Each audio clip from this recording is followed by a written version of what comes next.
Hello, my name is Bethany Beebe, and today we'll be talking about the Library of Congress, which is Thomas Jefferson's legacies.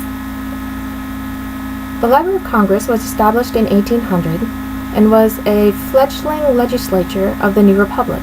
It was President John Adams which approved of the money to put towards the library, but it was President Thomas Jefferson that really fleshed the library out.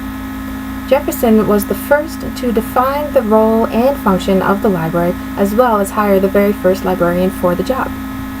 What makes this library so special is that it was created by the national legislature, which took responsibility for its operations. It also served as the first library of the American government itself. It was Jefferson's intellectual curiosity and pragmatism that was the key to the library's transformation from, according to Jefferson's legacy, A Brief History of the Library of Congress, books as may be necessary from Congress, for the use of Congress. Now, the reason why this is important for the quote that I use is that that was what was necessary at the time for Congress. They only wanted stuff that would help them.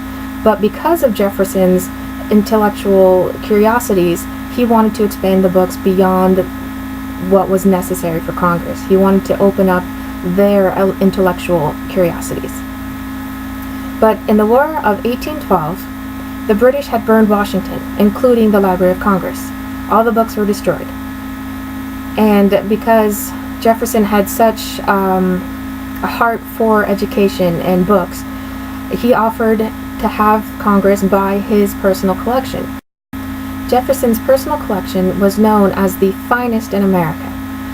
Before the library was burned, it had just around 3,000 books. Jefferson's personal collection had over 6,500 books. So he offered that Congress buy his collection, but at first they refused because they did not want to have books that for them served no purpose. Because in Jefferson's collection, he had books on art and architecture and literature and science and books in several different languages. He had books in Russian and French and German.